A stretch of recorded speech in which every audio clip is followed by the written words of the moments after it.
We're in northern Minnesota here, staying at Adrian's Resort near the mouth of the Rainy River, fishing Lake of the Woods, a huge body of water. And I have my good friend here, Chris Meyer. He's a Lowrance answer man, works very closely with the dealers throughout the Midwest. And I brought the old man too.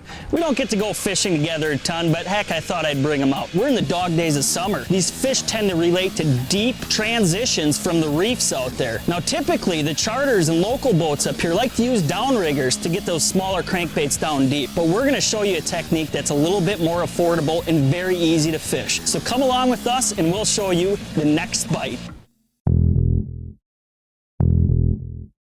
I'm just looking for the next bite. I'm just looking for the next bite. I'm just looking for the next bite. I'm just looking for some fish with teeth. Fish with teeth. Keith Walleyes, Gary Parsons, and Pete Mena live to fish. But certain fish really throw these guys over the edge. Walleye, muskie, northern pike, fish with teeth.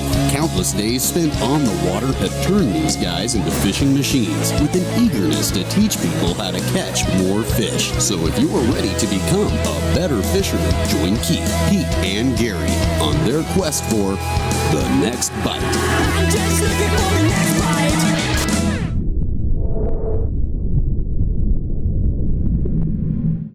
When it comes to the father and son team of Gary and Chase Parsons, Head's not as big as Keith Walleyes, so I gotta tighten it down. and angling walleyes, there is no messing around. You running sevens? I gave you 7. Just a sick tune job there. Sickly tuned perfectly.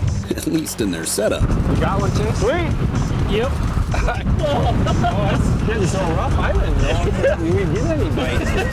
Well, I guess he answered that, huh? Ooh, nice one. Yep. Yeah! That was awesome. This is crazy, man. The surfing walleye. Then he hit the surface and that wave crested and it just pulled him right into the net. That was awesome. You got him right up on top of that wave and kind of like go right into the net. And Lake of the Woods is the perfect setting to demonstrate why fishing big bodies of water in the north can be such a rush. Is that a decent one? Yeah, it feels pretty good, yeah. And it's on the high one. I just moved it up. Okay, I'll slow this boat down a little bit and I'll make a turn. Big waves, big fish. I mean, it still feels pretty good here, yeah. Returning for a walk on the walleye side is Lowrance's Chris Meyer, the perfect addition to this pattern. Yeah, I think we're the only boat left on the lake out here throwing rough. I would say so. Because when you're dealing with wind and waves like these, Boy, you don't want to come up. He's going to be a pretty good one, boys. Yeah. There we go. Yeah! And he's off. your electronics are your portal to counterbalance and optimizing your presentation. And out here, balance is everything. You able to stay back there, Chris, or what? In more ways than one.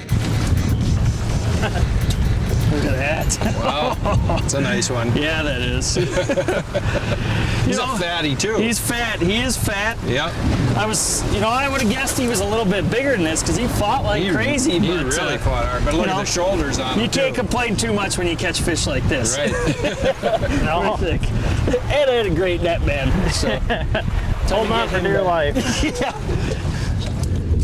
You know, this might seem like a weird kind of boat control if you've ever watched me fish and troll. Very, very seldom am I on the console. And there's a reason for that and why we're doing it today. One is it's pretty rough. But the other thing is the fish location. When you come to Lake of the Woods and you fish the deep water, the mud basin, you can catch fish just in the mud basin. But one of the other things that you can do, and the thing that we've been doing here with the waves the way they are, is you can fish around the mid-lake reefs. You don't fish on top of them. You kind of troll the areas directly around them. You get into the deep water next to the reef, then come in, bump into the edge of the reef along the side, then bump out a little bit. There's kind of a zone just on the outside of the high spots.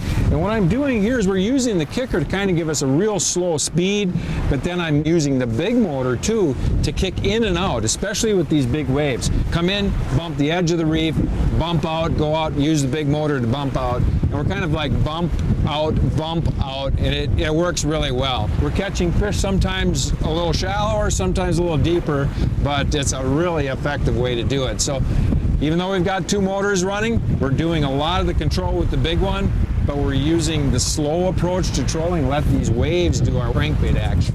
That's got a little bit of weight to him. Okay. Yeah, he's right on the edge of that rock, right where we... Yeah, it went off those rocks. Got a little bit of fight to him, huh? Yeah. He banged her good. Nice Oh, one. how big that one is! Yeah. Big head, little body. Huge head, yeah. Wow, man, skinny! Look at that thing. Wow. I would guess that's a pretty old fish. Well, I couldn't tell, Chris. You're fighting it. You're like, oh, it feels okay. It doesn't feel that big. And then I saw the mouth. I'm like, well, that's a pretty nice Yeah, I fish. seen it open up like bigger than I thought. It's like a gigantic head, though. Yeah. A little bit beat up there. Yep. Yeah, nice fish. Yeah, and skinny. No wonder it bit it. It was hungry. Yeah. It seemed like it was fighting kind of weird too, but hey, Yeah, we'll it felt take a lot smaller than what it was, that's for sure. The next bite is presented by Mercury. Amsoil, the first in synthetics. Tracker Boats, fish the finest. Bass Pro Shops, your adventure starts here. Berkeley, catch more fish.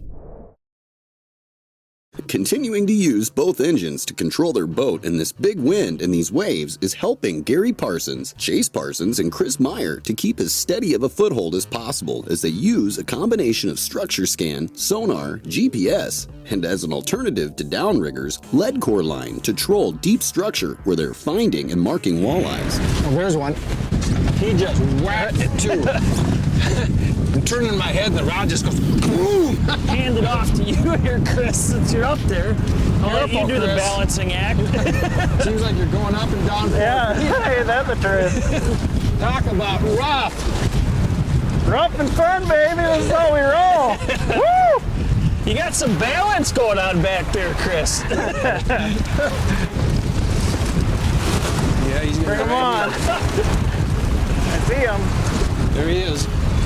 There he is. Yeah. Oh! Good fish. Yeah, as How we rough roll. as it is, I want there's to kick such- you. Yeah, tie me waves down. coming in. Yeah. We need to put some stirrups back here. Oh man, look at this fish here, guys. Wow. You know, not the longest fish, but nice No, and fat. he's a nice fat one. He had a little He bit just of, pile drive that he had a bait, little bit too. of leverage on you, I think. He was fighting when he got close to the boat there. So, but good fish for Lake of the Woods right there. Let's get him back though. See if we can get some bigger ones, huh? I hear All you. right. I hear you. There he goes. Even though Gary, Chase, and Chris are obviously after bigger walleyes on this big water, some of these Lake of the Woods fish have an attitude that greatly overshadows their actual size. Crankbait's bigger than the fish. But in all seriousness, by adapting their technique, by letting the waves do some of the work for them, and undulating an overall secondary action on the flicker shads, besides the ongoing balancing act, Yeehaw! Look at these ones coming here. Wow. That's just insane. Yeah, this is getting sick. no one is upset that these fish are bent on keeping them on top of their rod I think tips, you got the award for the smallest. Oh, come on. because as hard as they're hitting, That would be a good one for a walleye sandwich. I always got a fillet knife with. Yeah, you're from Minnesota. Of course you brought a knife with you. You're lucky I'm from Wisconsin. any one of these bends could be exactly the kind of fish they're hoping to call up off deep structure in both attitude and size. There's a net chase. Okay. Maybe a little bigger. Now it's feeling a little bit Yeah, a bigger, little bit of a head shake there. Might have just got caught in a surge. Yeah. Here he comes. Here he comes. He's a decent fish. He's a decent one. Yeah. He He'll is. do. I'll let you young nimble guys do that. Yeah. Yeah, you better. Not bad. Look at the woods fish. Little fatty. Little. I tell you, they're in good shape here. They really are. Yeah, definitely healthy fish. They pull. Yeah. They pull pretty good. Yeah, it's quite hard for as rough and surgy as it is. Yeah. Yeah, and we're the only boat on the lake catching fish. That's a fact. That's because we're the only ones on the lake. Yeah, I think so.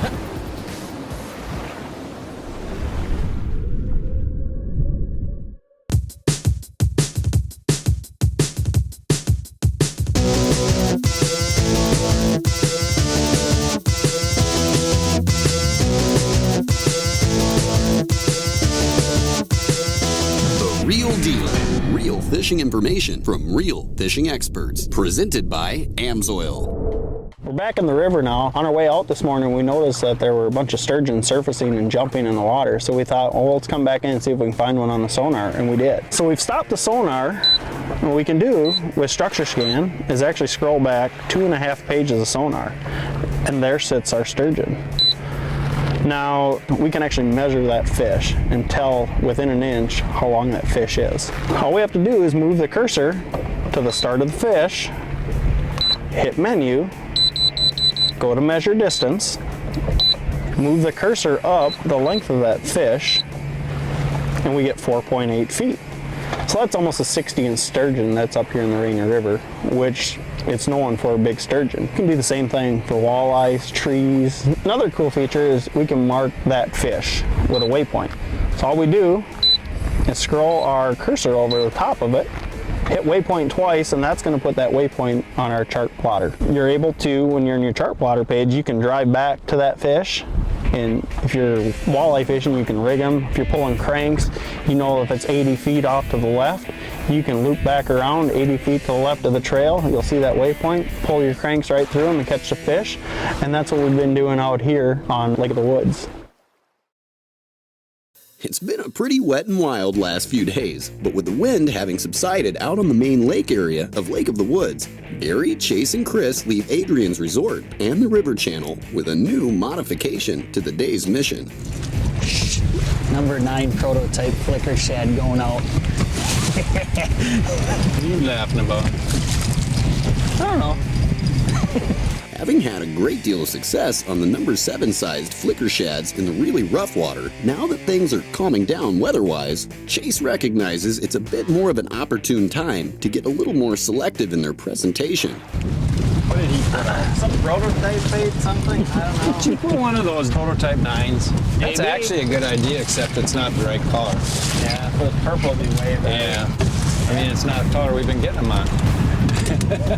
Hey, he said he wanted to put out a mouse, I guess. Yeah, well, that one's big enough, it's more like putting out a rat. Yeah.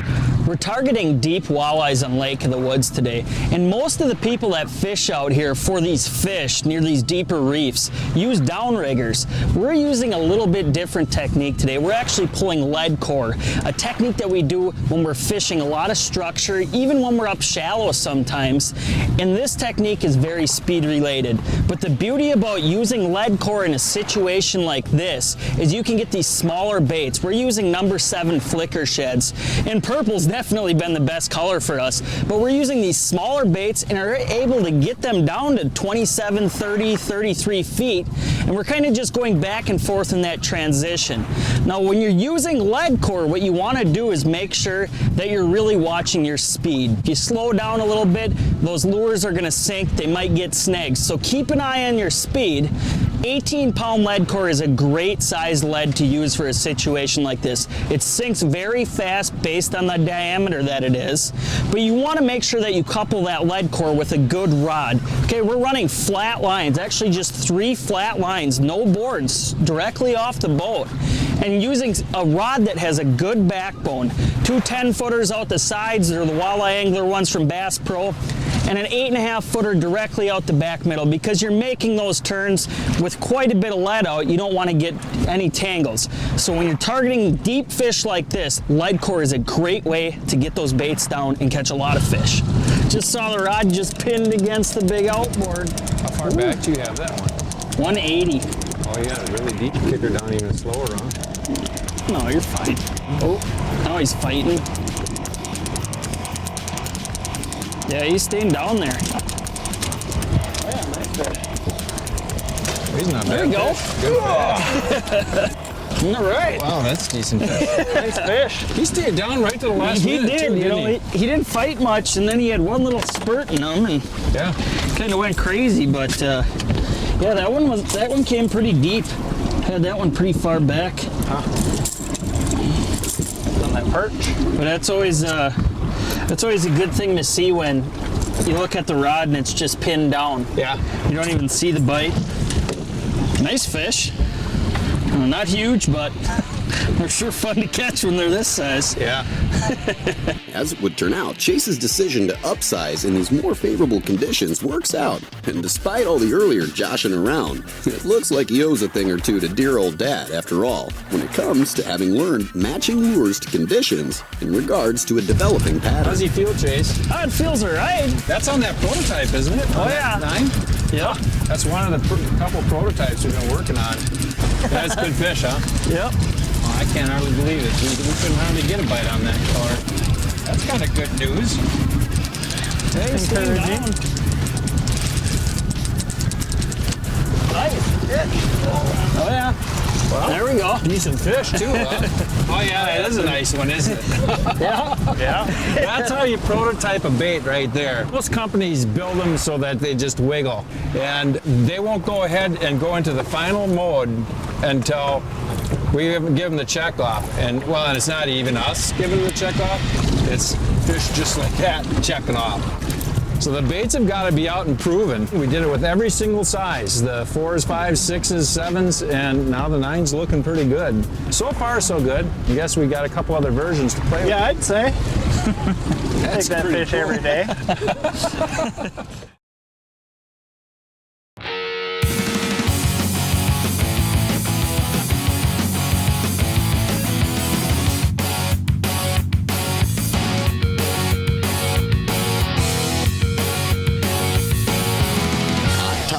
Leading information on tackle and techniques to make you a better fisherman. Presented by Mercury.